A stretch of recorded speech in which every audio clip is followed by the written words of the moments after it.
Welcome to my YouTube video! Hi, I'm Natalie, and today I'll be sharing 18 money lessons that I've learned over the past 21 years of being alive. Number 1. Getting rich is not about getting lucky. Making money isn't merely by chance. It's a learned skill. Naval, from the Almanac of Naval Ravikant, my favorite personal finance book by the way, emphasized that amassing wealth isn't just about luck. He says that if he were to lose all his money, like literally everything, that he would be able to recoup and regain everything back within 5 to 10 years times, because making money is not about luck, it's a skill set.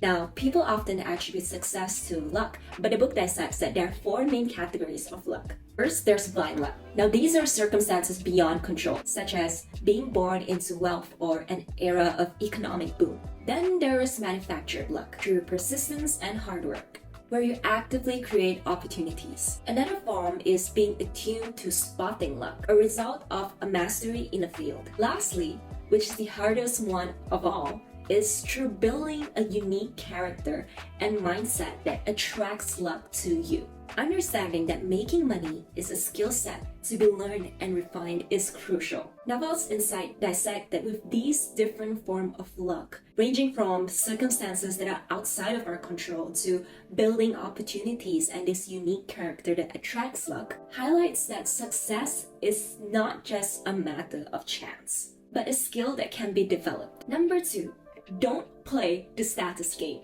Understanding the difference between the status game and the wealth game is so important.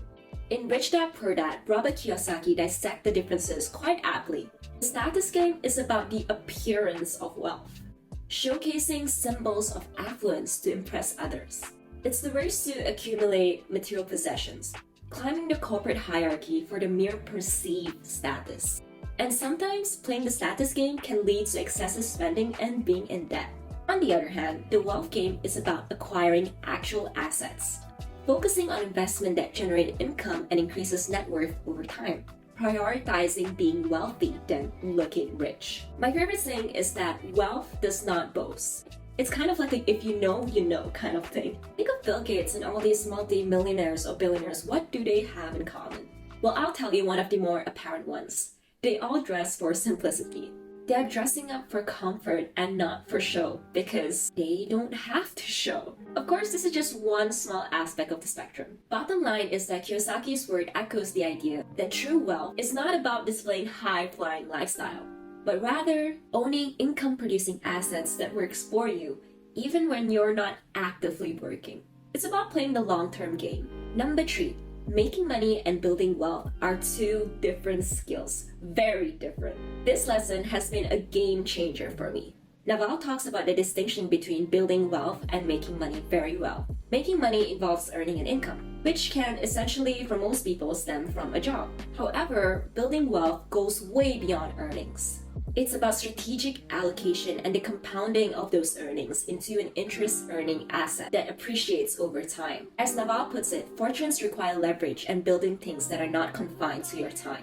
In fact, one can be making 6 figures a year and still be broke or struggling to retire.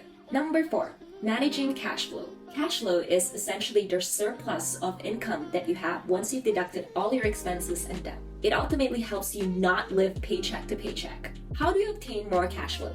Well, you either increase your income or reduce your expenses, or better yet, do both. It's simple math, yet it's astounding how many overlook this basic principle. In Rich Dad Poor Dad, Robert emphasizes the importance of this formula.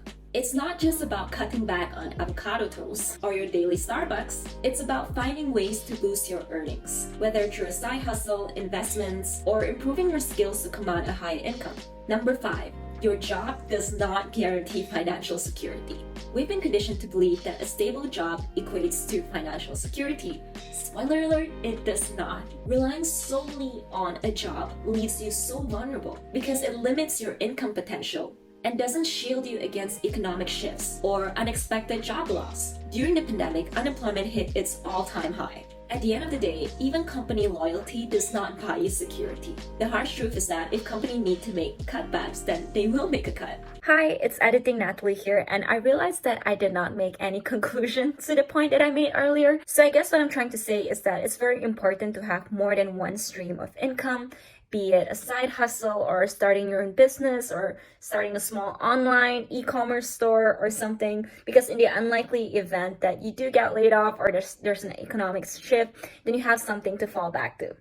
Yep. Also, I noticed that more than 50% of you guys are not subscribed to the channel yet, so go ahead and click that subscribe button. Yep, I'm waiting. And if you're done, I hope you enjoy the rest of the video. Bye! Number 6. Don't just save. I wish I knew this sooner, because growing up Asian, we often hear our parents emphasize the importance of saving and frugality, which is great, but it's not enough. Saving might protect your wealth, but investing makes it grow.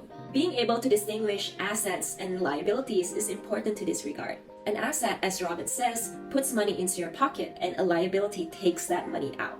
This mindset shift helps in making informed decisions on where to allocate your funds for long-term growth. Number 7. Money does not buy happiness. Not for long, at least. In the pursuit of wealth, there comes a point where increase in income ceases to contribute significantly to your happiness. A notable study published by Princeton University concludes that your happiness somewhat plateaus once your income hit the $75,000 a year mark. This emphasizes that while money can solve immediate problems and provide comfort, the correlation between money and happiness is not linear. Once the basic necessities are met, the incremental impact on happiness diminishes. This understanding shifts the focus towards non-material sources of contentment and fulfillment. Number 8.